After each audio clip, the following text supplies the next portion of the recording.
je me tourne vers vous. Le président va rentrer. Dans 6 mois, selon Jean-Maurice Mont. Non, c'est impossible. À quelques jours, selon le professeur Bilois, le gouvernement, c'est dans les prochains jours. 6 mois après, on est dans l'attente. Vice-président aussi. C'est quand même une atmosphère qui laisse place à beaucoup de supputations sur la vision, l'orientation que le patron du Cameroun voudrait justement implémenter dans son pays. Est-ce que dans les actes qui sont posés ici et là, vous sentez qu'il y ait véritablement un cap qui est fixé par le président, ou alors le président essaye, pour ce qui est de ces 6 premiers mois de son mandat, de son nouveau mandat, de rester sur les acquis et en attendant voir comment peut-être à l'international, en interne et autour de lui les choses se passent. Y a-t-il un cap fixé? Bien, monsieur Stéphane Barga, je vais d'abord vous dire que le peuple camerounais est un peuple sage. Il est capable d'entendre la vérité, y compris même la plus difficile. Mais quand on ment, on rencontre la violence, la barbarie et l'exaspération.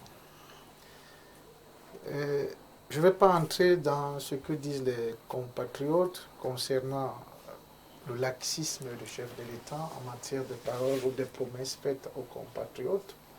Mais je vais vous dire une chose. Le président Biya, c'est un président qui aime le Cameroun. Le Cameroun est l'amour de sa vie. Il a le Cameroun en lui. Mais il faut noter que la nomination est discrétionnaire. Venir ici, mettre une pression au président de la République, qui est nouvellement réélu, qui a bénéficié de la confiance des compatriotes pour un nouveau mandat que je ne vais pas, vous tous vous connaissez, il y a 6 à 5 mois qu'il a prêté serment. Et à ça, il a tenu des promesses. D'abord, c'est un monsieur qui fait ce qu'il dit et dit ce qu'il fait. Il a prêté serment le 6 novembre. Il y a quelques mois, il n'y a pas un an. Oui. Donc il est inadmissible. Nous vous suivons attentivement en somme silence. Bien sûr, et pour moi, je ne vais pas venir ici vous dire que... Ça fait 7 mois et demi. C'est des mois, monsieur. Que la parole du président est en suspens sans matérialisation. Non, on ne peut pas parler que la parole du président est en suspens. Mais qu'est-ce qu'on dit Je vais vous dire dans ce cas? Je vais vous dire une chose. Le Cameroun vit, les institutions fonctionnent, et puis les gens sont au travail, et le peuple camerounais se sent aimé, parce que gouverner un peuple, c'est de le protéger. Le peuple camerounais se sent aimé? Aimé par le président de la République. Parce que gouverner un peuple, c'est de l'aimer et de le protéger. Je ne pense pas qu'il y a un expert ici qui a travaillé au ministère de la Défense. D'abord, je vais saluer ici nos forces de défense et de maintien de l'ordre qui abattent un travail de titan, qui combattent ces organisations terroristes qui bafouent les principes. On parle de quoi, Soum Silence? C'est pour vous dire. Restons sur le sujet. La parole du président de la République. Oui. C'est pour vous dire qu'on ne va pas venir ici imposer au président de la République qui a bénéficié de la confiance totale des compatriotes. On ne lui a rien demandé. De tenir Oui, merci, monsieur Bock. On ne lui a rien monsieur demandé. Bock. Donc si vous voulez dire qu'il est beau, qu'il est chaud, qu'il est frais, c'est votre droit. Oui. Mais on ne lui a rien Chantez demandé. Maintenant qu'il a parlé, trouver des moyens d'expliquer aux Camerounais pourquoi il a dit pourquoi ça ne se fait pas comme il faut la faire. faire ici. Non, vous ne faites pas, monsieur. Nous n'avons pas une bonne maîtrise de la langue française. De la République. Ce n'est pas Remanié qui fait l'action du président de la République. C'est quoi? Il y a eu des consultations au palais présidentiel. Il a pris l'engagement lui-même. Monsieur, tout passe par des consultations que nous avons vues. Il a consulté qui, cher ami? Qui? Maintenant, nous attendons les résolutions qui sont sorties de ces consultations et de ça, le président va prendre des décisions. Pour nommer un c'est les consultations là qu'il fait là-bas en Suisse. Merci. Non, il n'est pas en Suisse. Il est là pour un court séjour de santé privée. Merci. Docteur Badjek. Tu m'as pris Docteur Badjek, rassurez-moi que nous sommes encore dans un pays qui a tous ses sens. Et moi, je le crois. Mais les Camerounais, en préparant cette émission, m'ont posé quelques interrogations sur la façon dont le pays était pensé. J'ai posé la question au président Soum Sila sur le cap, la vision. Est-ce qu'à ce niveau-là, le stratège entrevoit une vision, il y a un cap fixé, quels acteurs, pour quel objectif, mais surtout aussi, et c'est vous qui le dites souvent, avec quels moyens, lorsque justement on a cette impression, et là je partage un ressenti qui pourrait être maximal de sclérose, puisque lorsque vous faites le ministère UNICAC, vous avez l'impression que tout le monde attend je ne sais quoi, tout le monde s'impatiente de je ne sais quoi, tout le monde s'interroge de je ne sais quoi, mais il y a cette atmosphère-là, qui est distillée et qui fait à ce qu'on a l'impression, que le pays semble pour le moins garé en attendant le parti. Bien, ce que je voulais dire, Stéphane, c'est que pour une fois, le débat ne peut pas être partisan. Il s'agit des Camerounais qui vont voir la sortie. Et que pour le moins, quelque chose que nous possédions avant, n'est-ce pas, notre souveraineté, de plus en plus, elle est fragilisée par des communications approximatives, par des décisions, par des conseils que l'on donne au chef d'État, parce que, imaginez-vous, il ne peut pas avoir la capacité, n'est-ce pas, d'avoir un tel rayonnement encyclopédique. Pensez à ça, il y a des conseillers qui sont là. Ce qui fait que lorsque quelque chose sort de la bouche du président, ne vous attendez pas à ce que la population lui fasse des cadeaux. Voilà. On l'attend sur ce qu'il a promis.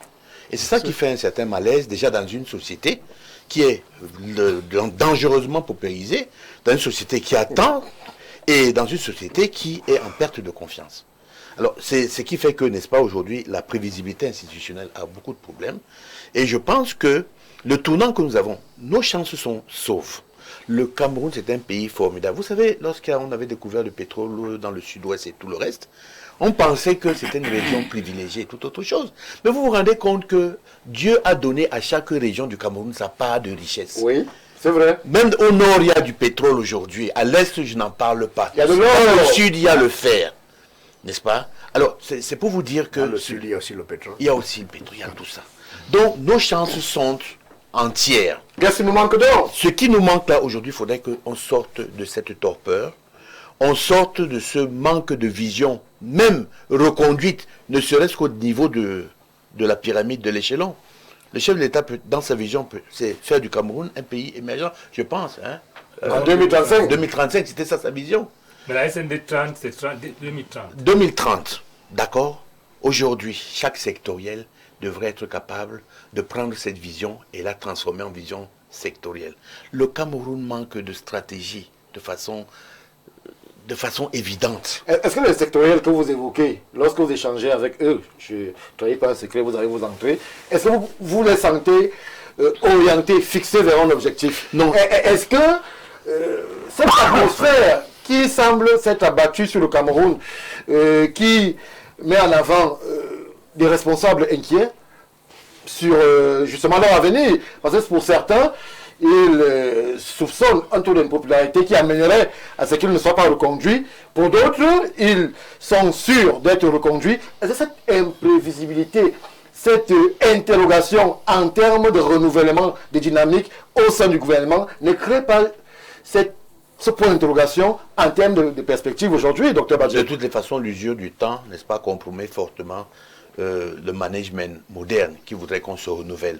On dit souvent le management c'est 3 ans, c'est-à-dire que tu as 6 mois pour comprendre, tu as 6 mois pour inventer et tu as 2 ans pour travailler, tu laisses la place à quelqu'un d'autre. Au niveau des sectoriels, c'est comme ça. Même s'il y a mon interchange. Non, ce que je voudrais dire, c'est que c'est ce qui manque le plus au Cameroun. C'est-à-dire, on a toujours parlé de ça ici, c'est-à-dire la déclinaison de la vision stratégique dans des visions sectorielles avec des axiologies stratégiques et des KPI qui, je vais encore dire que des performances, des éléments de mesure de performance qui permettent de savoir où on est. Moi, j'ai l'impression que nous sommes dans une telle navigation à vue et que nous n'arrivons pas... Navigation à vue? Oui, nous n'arrivons pas à exploiter le formidable potentiel économique que nous avons. Nous avons les hommes. Je suis persuadé, nous avons les hommes, nous avons les gens les plus intelligents d'Afrique. Nous avons les ressources, mais il faudrait que les hommes soient placés là où ils doivent être placés. Merci, merci Dr Badjé. Willy Kat, fort potentiel, navigation à vue. Il y a peut-être dichotomie, ou alors il y a oxymore, c'est-à-dire association de deux concepts ou deux mots contraires, dans le sens aujourd'hui qui est évoqué. Que nous manque-t-il? Le président lui-même, il y a quelque temps, s'était posé la question. Le potentiel est là, la réalité est là, mais est-ce que la vision est là? Ah, très bonne question. Quelle vision? Parce que vous posez la question, est-ce que la vision est là? Quelle vision? Parce que, vous savez, c'est difficile d'épiloguer sur les choses qui sont subjectives. Parce que le paradigme de la vision veut que la vision de M. Mbarga n'est pas la même de M. Kak et n'est pas la même de M. Mbok et d'autres. Maintenant, qu'est-ce qu'on essaye de faire? C'est qu'on essaye de se donner, toutes les entités, une vision commune. Oui, qui peut s'exprimer en 2035 avec l'émergence ou en 2030 avec la SND. Je vais vous dire une chose. les visions à long terme sont, pour moi, des preuves de laxisme et d'incapacité. Vous avez compris? Il n'y a que, excusez-moi, vous n'avez pas utilisé le terme, il n'y a que les feignants qui vous renvoient à longtemps. Parce que pour quelqu'un qui veut véritablement travailler, quelqu'un d'actif, on dit souvent qu'il renvoie à demain, trouver malheur en chemin.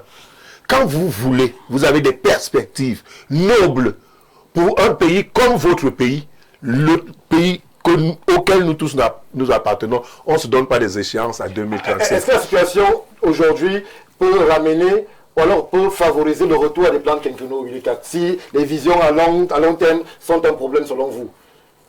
Moi, je vais vous dire une chose très simple. Hein. Le Cameroun, à l'état actuel, c'est un poisson pourri. Je suis désolé. C'est un poisson pourri. Et la seule chose, quand un poisson est pourri, il est avarié, on le jette. Alors, on ne peut pas jeter le Cameroun. Non, on ne peut pas jeter le Cameroun, mais ceux qui dirigent le Cameroun ont à plus d'une fois démontré leurs limites et leur incapacité à gérer le Cameroun. Voilà pourquoi j'estime que pour moi, je n'attends plus rien de ces gens. Ce que j'attends simplement de ceux qui nous dirigent aujourd'hui, c'est qu'ils nous excusent. Qu'ils nous excusent. Vous avez parlé des compétences, vous avez parlé du potentiel. Mais M. Mbarga, ça fait 44 ans que nous fonctionnons avec les mêmes gens. Quel potentiel? Le professeur nous a dit que le chef de l'État ne manque pas de ressources. Mais à chaque remaniement ministériel, qu'est-ce qui se passe? Jeu de chaises. C'est un jeu de chaises. On enlève X ici, à X poste ministériel, on l'envoie à Y. C'est les mêmes gens qui sont là depuis l'époque de Mathusalem. Pour un pays où on vous dit qu'on ne manque pas de ressources humaines, vous avez des gens qui sont directeurs généraux et présidents de conseil d'administration et ceci et cela, et ministres, et vous dites qu'il ne manque pas de ressources humaines. Entre-temps, ceux qui sortent de nos universités, ils sont où? Ils sont pousseurs.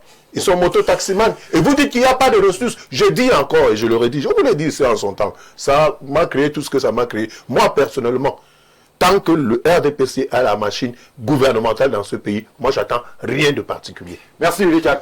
Monsieur le maire, on va désormais pas de course, le temps va nous manquer. Vision, compétences, ressources humaines, un beau lexique, et les résultats peinent. Et surtout, on se retrouve avec d'énormes interrogations sur la vision commune, puisqu'elle semble différer en fonction, je ne veux pas dire des ministres, mais en fonction des dirigeants. Ici, SND 30, là-bas on dit 2035, là-bas on dit émergence. On a l'impression que c'était un fourre-tout logiciel dans lequel personne ne se retrouve, alors que les Camerounais ont besoin d'avoir un cap bien fixé. Stéphane Baga, lors des élections présidentielles, la campagne 2025, je disais à ceux qui voulaient l'entendre que je pense, pour ma part, quelle que soit la volonté du président de la République, ce serait très difficile pour lui au cas où il est élu. Je le disais. On en est là aujourd'hui? Malheureusement, oui. Je rappelle d'abord qu'une vision, on ne gère pas un pays sans une vision à long terme. Mais on peut l'exprimer en termes de vision à court terme et à moyen terme, mais à long terme. Et c'est après tout le temps qu'on détermine le moyen terme et le court terme, il faut le savoir. Même lorsqu'Aïdjo faisait les plans quinquennaux, il y avait un plan à long terme. C'est ça qu'on appelle, on sait où on va, mais on décline ponctuellement en fonction de la disposition financière qu'on a et de la mobilisation, où on peut s'arrêter à chaque moment de la vie. Il faut que ça soit dit. La deuxième chose, c'est que, je vais vous dire maintenant ce que je voulais pas. Le président est plus au piège de la longévité au pouvoir. Le sombre qui est là, c'est chez nous. Lorsque tu t'assois pendant longtemps à la même place, le tissu finit par lâcher. La réalité du pouvoir est telle que c'est comme une bouteille de whisky. Lorsque vous commencez à avoir une bouteille de whisky, elle est exquise au début. On déguste 2-3 consommations. Après ça, on commence à être trop content. Après, on devient violent. Et à la fin, on dort. Et à la fin, on voit la fille qu'on avait vue au débat, on la voit trop belle. On devient ridicule. On devient ridicule.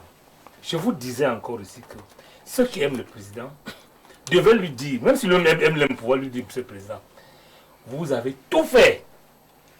De 62 à 2025, pour un homme normal qu'il est, il a tout donné, et j'estime pour ma part que continuer à le pousser, les gens le poussent pour leurs intérêts, pas pour lui-même. Bien sûr. Et nous sommes coincés aujourd'hui.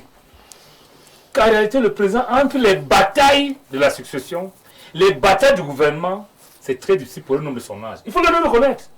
Je vous ai dit au départ que le président est un homme qui peut être malade, qui peut être victime des pressions. Il a dit, on dit les pressions endogènes, parce qu'avant les pressions extérieures, les pressions extérieures, on les gère avec les financements, comment on va. Les gens veulent se dire comment vous allez payer vos dettes.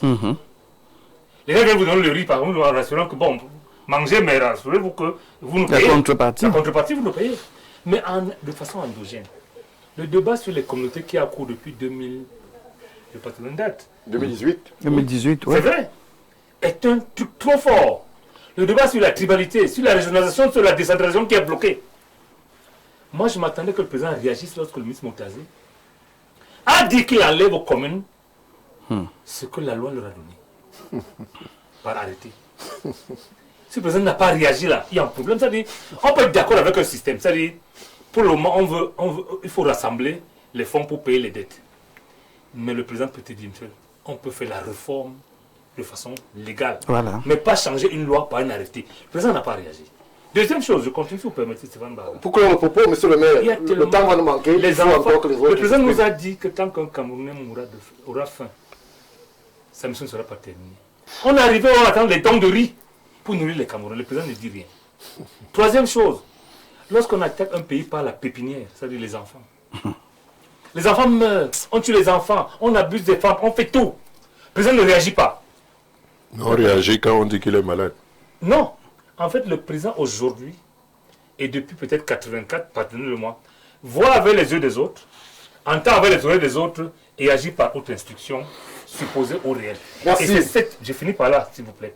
C'est un problème très grave. Et c'est pour ça que je dois dire à ceux qui entourent le président de la République de laisser le président travailler. Parce que je pense que ce monsieur, même si moi je voudrais qu'il consacre à son pays, à son âge, même 3 heures par jour, il peut faire beaucoup de choses. Mais ces 3 heures, l'homme humain que vous êtes, Stéphane Barga, vous dépendez de votre famille. Si en famille vous n'êtes pas à l'aise, vous sortez, vous ne serez pas à l'aise. Si vous sortez de la famille, arrivez au bureau, vous n'êtes pas à l'aise, comment vous allez faire? Le président me semble aujourd'hui un homme qu'on a encerclé et qui peine à sortir des griffes, pas de l'étranger, du Cameroun. Merci. Alors, professeur, il nous reste très peu de temps. Je vous accorde 2 minutes, puisque la question sur l'avenir se pose. Comment est-ce que vous entrevoyez les prochains jours au Cameroun, avec justement tout ce qui se déroule, toutes ces perceptions, toutes ces susceptibilités, toutes ces interrogations? Comment est-ce que vous prévoyez, vous entrevoyez, je ne vais pas vous demander de faire la futurologie, mais de voir comment est-ce que vous entrevoyez les prochains jours au Cameroun, professeur Bilois? Bon, je pense que le Cameroun, comme pays, a une vision. Je crois que c'est l'opérationnalisation de la vision qui pose le problème. Parce que les grands projets qu'on a souvent eus sont très mal implémentés. Quand on dit qu'on va construire des barrages, on construit des barrages et on se rend compte qu'on n'a pas prévu le transport de l'électricité. La maturation des projets.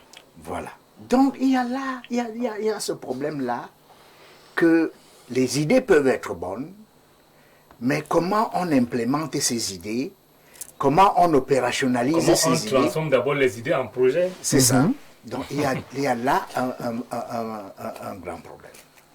Maintenant, les gens proposent, comme Willy Kak, des solutions qui ne sont pas démocratiques.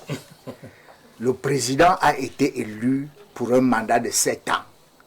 Il est au début de son mandat et Willy Kak propose que le président et le parti qui le porte quitte le Cameroun pour que Willy Kak lui prenne la place. Ça ne marche pas comme ça. Merci. En démocratie, il faut être élu. Merci, professeur. Il faut être élu. Mais je pense que c'est que Willy Kak veut. C'est qu'il veut que le système s'améliore. Il faut que le système s'améliore. Pour que le système s'améliore, il faut du sang neuf. Merci. Docteur Mbok, en 1 minute, il faut du sang neuf. On le trouve où? Puisque véritablement, on a l'impression que la ressource est là, mais elle est invisible aux yeux de ceux qui sont censés prendre des décisions. Ouais, ça commence par la lucidité. Quand vous rencontrez le même arbre dans la forêt 2 fois, 3 fois, vous êtes perdu. C'est clair. 2018-2025, on a vécu les mêmes choses en politique, les mêmes crises post-électorales avec les mêmes conséquences. Il y a un problème. Donc aujourd'hui, en 2026, il faudrait que les Camerounais sursautent et se disent quand même que on veut quel Cameroun? On va où? Qu'est-ce qu'on peut faire entre nous? Il faudrait donc qu'on sorte de ce narratif de clivage où quand vous dites que M. Biya ne fait pas bien, vous êtes opposant. Parce qu'il faut toujours dire qu'il est beau, qu'il est... Oui, mais quand vous ne dites pas la vérité, rien ne change. Et vous voulez continuer dans la talakou et les appréciations et les, je sais pas, les l'aventrisme, ça ne marche pas. Il faudrait donc aujourd'hui qu'on se parle tous comme des Camerounais, parce que nous tous, nous aimons ce pays et nous voulons le bien de ce pays. Merci, Monsieur Biya, quand il va revenir de Suisse, je le supplie de mettre sur pied une réelle consultation. Société civile, presse, tous les différents acteurs, les stratèges, et qu'ensemble, surtout les stratèges, au moins qu'il y ait une idée de ce qu'on entend par vision du Cameroun. Professeur, même si elle existe, elle n'est pas connue. Il n'y a pas de communication à ce niveau. Si on met simplement la transparence, vous verrez que même cette affaire des vice-présidents et le gouvernement va passer après. Président Soum, en 1 minute, le temps est achevé. Moi, je demande à mes compatriotes de mobiliser nos capacités autour du président Biya pour un Cameroun uni. C'est la palisse, il est président. Pour les générations à venir et indivisible. Merci Soum Silas. J'ai sous mes yeux le référentiel, le chrysogène Badjet, qui justement fait parler les chiffres, docteur. En 30 secondes. On va faire le plaisir de vous le lire toujours par semaine. On était parti d'un référentiel global de 7,08, c'est un index de 10. Oui. Et qu'aujourd'hui, nous sommes à 7,17 avec des augmentations du domaine politique, du domaine psychologique collectif et de la posture institutionnelle qui souffre d'atonie face aux défis et à centre de DMP. Voilà. Merci, docteur Badjet. Je ne vais pas vous demander de traduire ce que ça veut dire, parce que moi, j'avoue que je n'ai rien. Ma grand-mère ça veut dire quoi? Non, vous savez, on a expliqué ici qu'au niveau de l'index 7, c'était le niveau pivot. Oui. En dessus de ce niveau 7, on commence à entrer dans des zones chrysogènes. Alors là, ça veut dire que la situation n'est pas très bonne. Votre grand-mère aura compris qu'il faut prier pour un Cameroun qui s'inscrit dans la paix. Mais ça peut encore s'arranger. Dans la bonne gouvernance et que ça peut encore s'arranger. Très bien. Ce qui s'arrange tout de suite dans 7 minutes, c'est 19h sur Info TV qui nous permet d'avoir toutes les informations en langue de Shakespeare. 20h, Théophile Vianney-Biya sera justement après que Mimi Chobo soit passé en anglais, en français pour les mêmes informations, celles-là qui ont accompagné la République ce jour.